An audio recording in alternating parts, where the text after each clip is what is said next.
오늘 말씀 속에는 첫 번째 23절부터 27절까지 예수님이 그 성전에 들어가셔서 유대교의 눈으로 보면 난동을 벌인 거고, 예수님 입장에 보면 하나님의 집을 깨끗하게 청소한 이런 일들을 눈으로 봤어요.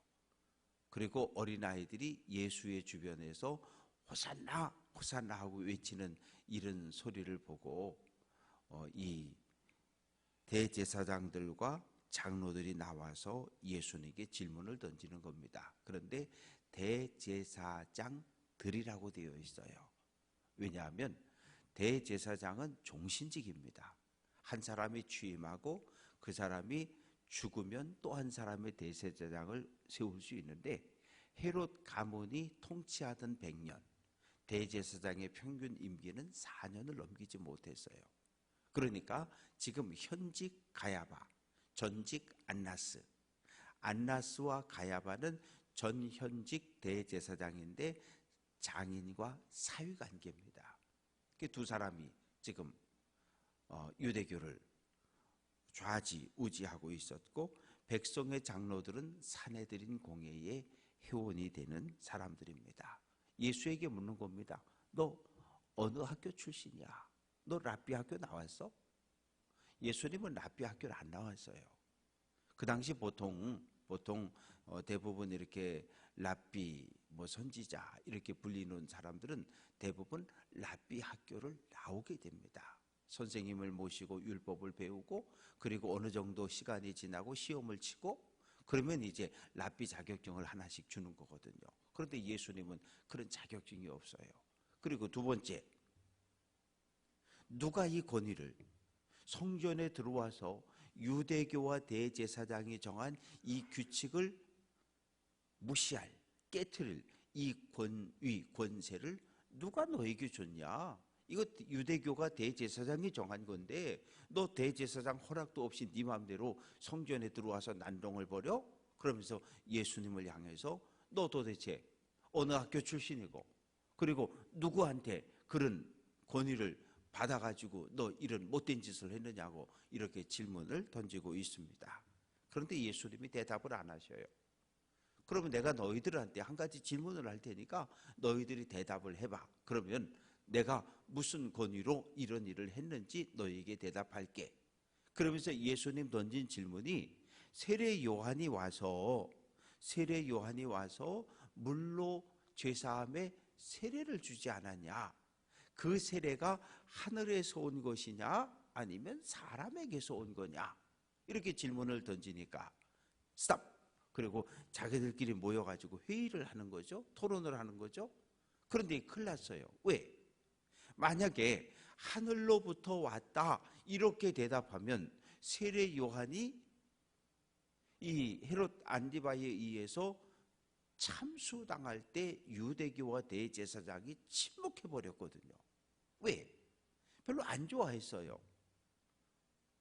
죄사함을 얻으려면 성전에 와서 양과 소와 비둘기를 바치고 그렇게 해서 죄사함을 받아야 되는데, 세례 요한은 그냥 요단강가에서 와가지고 자기 죄를 고백하는 모든 사람들에게 물로 세례를 주면서 죄를 사해 주었거든요. 그래 어떻게 되는 거예요?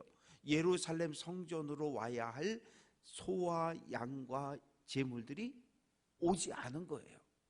그래서 유대교와 대제사장 장로들은 이 예루살렘 성전의 창고가 텅텅 비어가는 모습을 보면서 세례 요한을 향해 분노를 가지고 있었거든요. 그래서 헤롯 안디바가 세례 요한을 참수한다는 소식을 들었으면서도 침묵한 거예요. 저놈은 죽는 게 나아. 우리 유대교의 반기를 들었으니까. 만약에 근데 여기서 사람에게서부터 왔다 그러면, 와, 이 지금 백성들이 수백 명이 지금 몰려들어가지고 눈 동그랗게 뜨고 뭐라고 대답하는지 지금 쳐다보고 있는데, 이 이스라엘 백성들이, 유대 백성들 모두가 세례 요한을 선지자로 알고 있는데 사람에게서부터 왔다 그러면 무슨 소리냐고, 세례 요한은 위대한 선지자라고 그러면서 달려들 테니까 이 뭐라고 말을 못하는 거예요. 그래서 우리 말 못해요. 그렇게 대답을 하니까 예수님이 그래?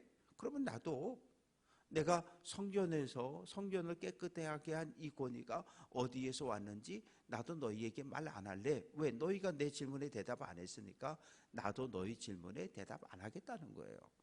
예수님의 권위는 하늘로부터 왔고 예수님의 권위는 메시아의 권위거든요. 그러나 예수님이 말씀하지 않습니다. 26절 끝부분을 보면 백성이 무섭다. 백성이 무섭다. 이 하나님을 두려워하지 않는 대제사장과 장로들이 지금 백성이 무섭다는 거예요. 백성의 눈치는 보는 거거든요. 그러면서 예수님께서 28절부터 32절까지 말씀 속에 비유를 이야기하십니다. 잘 들어라. 어떤 아버지에게 두 아들이 있단다. 큰 아들을 보고 너 오늘 포도원에 가서 일 좀 해라. 그런데 여행 갔더라. 둘째 아들이 있었다. 너 오늘 포도원 가서 일 좀 해. 싫어 아버지. 그런데 집배 밖으로 나가서 뉘우쳤다. 그리고 포도원에 가서 일했다. 누가 효자냐? 그렇게 누가 아버지의 뜻대로 행한 자냐? 둘째 아들입니다. 여기서 중요한 건 30절에 그 후에 뉘우치고 갔다. 뉘우치고 갔다는 거예요.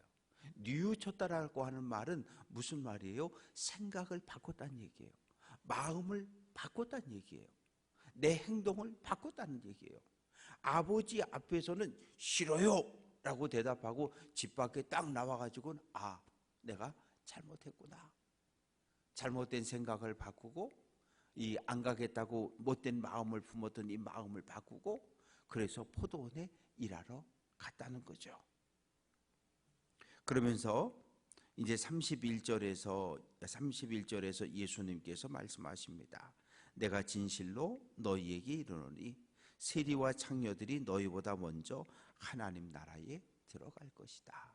여기에서 큰 아들은 유대교와 대제사장과 장로를 이야기하는 거고 이 둘째 아들 회개하고 포도원에 일하러 간 이 둘째 아들은 창기와 세리를 이야기하는 거예요. 이방인들을 이야기하는 거예요. 그래서 32절에서 요한이 의의 도로, 의라고 하는 것은 하나님의 뜻, 하나님의 계획을 이루기 위해서 이 땅에 왔는데 너희가 세례 요한을 믿지 않았다. 인정하지 않았다. 그런데 세례 요한에게 많은 사람들이 회개하러 나왔는데 그 중엔 세리도 있고 창기들도 있었는데 내가 어쩌다 보니 인생이 이렇게 돼서 세리로 일하게 되었고 내가 어쩌다 보니 경제적인 궁핍함에 내몰려서 내 몸을 파는 죄를 지었는데 다시는 죄를 짓지 않겠다고 회개한 많은 사람들은 하나님의 나라 포도원에 들어가지 않았느냐. 그러면서 33절부터 예수님께서 39절까지 말씀 속에 또 하나의 비유를 이야기하시는데 포도원에 대한 비유입니다. 한 주인이 포도원을 만들고 울타리를 두르고 망대를 세우고 포도 열매를 짜서 즙을 만드는 이 틀을 만들고 그리고 새를 주고 떠났다. 이 갈릴리라고 하는 이 지역은 날씨가 우리나라 가을 날씨입니다. 그러니까 사시사철 꽃이 피고 열매가 맺는 지역이 갈릴리 땅이에요. 그래서 이 북쪽에서 다른 나라들이 쳐들어올 때 예루살렘은 필요 없어요. 왜? 예루살렘은 농사도 안 되고 목축도 안 되고 거기는 아무것도 안 돼요. 왜? 해발 800m 산꼭대기에서 뭘 할 수가 있겠어요? 성전이 있다는 이유 하나만으로 예루살렘 성전은 관광업으로 먹고 살았어요. 이 백성들이 절기를 지키러 올라올 때 제물 가져오고 1년치 11조를 가져오고 그리고 많은 이방 백성들 또 디아스포라 유대인들이 절기를 찾아서 올라오고 관광산업으로 먹고 살았던 곳이 예루살렘이고 이 갈릴리라고 하는 것은 대단히 풍요로운 땅이었는데 그래서 북쪽에서 공격할 때 가장 먼저 점령하고 지배하는 곳이 갈릴리 땅이었던 거예요. 그런데 문제는 이 갈릴리 땅 주인은 누구냐? 예루살렘에 사는 부자들이에요. 그러니까 갈릴리에서 농사 짓는 사람 중에 내 땅 가지고 농사 짓는 사람이 없다고 보면 돼요. 모두가 소작들이에요. 주인은 예루살렘에 사는 부자들이고. 그래서 한 부자가 포도원을 만들고 그리고 세를 주고 자기는 이제 예루살렘으로 갔다는 이야기죠. 그래서 이제 결실의 때가 돼서 종들을 보냈어요. 뭘 받아오라고? 이 땅을 빌려줬으니까 이 1년 도디 땅 빌려준 값을 받아와야 되잖아요. 받아오라고 보냈는데 때리고 죽이고 돌로 쳤다. 그래서 주인이 그 이야기를 듣고 좀 속이 상해서 더 많은 종들을 보냈다는 거죠. 그랬더니 또 마찬가지로 또 때리고 죽이고 쫓아냈다. 그래서 주인이 꾹꾹 참다가 안 되겠다, 이번에는 아들을 보내야 되겠다. 아들은 뭐예요? 아버지의 대리자고 상속자잖아요. 상속자. 아들을 보내면서 생각하기를 37절 그들이 내 아들은 존대하리라. 그런데 소작하는 농부들이 야, 주인 아들이 왔다. 저놈이 상속자다. 저놈을 죽이자. 그래서 포도원 밖으로 끌고 나가 때려 죽였다는 거예요. 그러면 아들이 없이 아버지가 죽게 되면, 주인이 죽게 되면 그 많은 땅은 1차적으로 소작인들이 살 수 있는 거예요. 우리가 이 땅을 이만큼 사고 내가 사고 네가 사고 이래가지고, 그러니까 일단 주인을 죽여 없애버리면, 상속자가 없어지면 주인이 죽으면 자동적으로 이 땅은 소작인들의 소유가 될 수 있는 기회가 주어지는 거예요. 그래서 아들을 죽여버리는 거예요. 그러면 주인이 아들을 죽였다는 그 소식을 듣고 어떻게 하겠느냐? 아니 선생님, 뭘 그걸 질문이라고 하시냐고. 당장 군대를 보내서 그놈들 다 때려 죽이고 감옥에 가두고, 그리고 세금을 잘 낼 다른 소작인들에게 맡기는 것이지요. 그렇지? 그러면서 예수님께서 말씀하십니다. 42절 건축자들이 버린 돌이 모퉁이의 머릿돌이 되었다. 이 말의 의미는 이 석공들이 집을 지을 때 이렇게 돌을 이것저것 보다가 에이, 쓸모없다고 버렸는데 하나님이 그 돌을 들어서 머릿돌, 가장 소중한 중심이 되는 돌로 사용했다는 거예요. 그러면서 43절에서 너희에게 이른다. 하나님 나라를 너희는 빼앗기고 그 나라에 열매 맺는 백성이 받는다. 이 말의 의미는 뭐냐 하면, 대제사장과 장로들은 열매를 맺지 못하는 무화과 나무 같다는 거예요. 너희는 열매를 맺지 못하기 때문에 열매를 맺어 하나님께 드려야, 주인이신 하나님께 드려야 하는데 너희는 열매를 드리지 못하기 때문에 너희는 포도원에서 쫓겨남을 받게 되고, 이 모퉁이 돌, 예수 그리스도 이 돌 위에 떨어져도 죽고 모퉁이 돌이 꽝 대제사장과 장로들에게 떨어져도 너희는 가루가 돼서 죽어버릴 거다. 심판을 이야기하고 있는 거죠. 그러자 45절 대제사장들과 바리새인들이 예수의 비유를 듣고 자기들을 가리켜 말씀하신 줄을 알고, 그러니까 대제사장과 장로들이 아주 돌대가리는 아니었던 거예요. 똑똑한 사람들이었던 거죠. 예수님의 비유를 가만히 들으면서 이거 내 얘기하는 거구나. 그러니까 화가 난 거죠. 그런데 예수를 잡으려고 하니까 주변의 백성들이 예수 편을 들고 있고 예수를 선지자로 알고 있기 때문에 예수를 잡지 못했다. 왜? 이미 마태복음 10장에 보면 바리새인들은, 유대교는 예수를 잡아 죽이려고 이미 마음을 먹은 후였기 때문에 기회만 주어지면 예수를 시험하고 예수를 넘어지게 하고 그리고 예수를 죽이려고 계획을 짜고 있었습니다. 말씀을 정리해 보겠습니다. 마태복음 21장은 유대교를 향한 예수님의 공개 선언입니다. 유대교는 틀렸다는 거예요. 유대교는 올바른 종교가 아니라는 거예요. 유대교는 열매를 맺지 못한다는 거예요. 유대교는 대제사장과 장로들은, 바리새인들은, 서기관들은 하나님의 심판을 받고 멸망할 거라는 거예요. 유대교가 백성들에게 평안도 주지 못하고 하나님의 말씀대로 거룩하게 살아갈 수 있도록 거룩함의 본도 보여주지 못하고 유대교는 끝났다는 거예요. 심판밖에 남지 않았다는 거예요. 그 이야기를 예수님께서 21장에서 하십니다. 그래서 반대로 대제사장, 장로, 바리새인들은 더욱더 예수님과의 논쟁을 통해서 예수 이놈을 죽여야겠구나, 그런 마음을 더욱더 품게 되었습니다. 말씀을 정리합니다.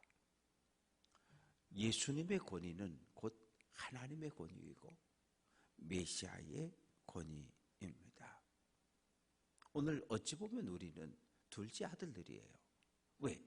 우리는 유대교도 아니고 유대인도 아니고, 우리는 당시 유대인의 눈으로 보면 우리는 이방인들이거든요. 구원받지 못할, 율법을 받지 못할. 그러나 우리들이 죄를 뉘우쳤기 때문에, 회개했기 때문에, 예수를 그리스도로 영접했기 때문에 우리에게 하나님의 나라가, 천국이 열려졌습니다.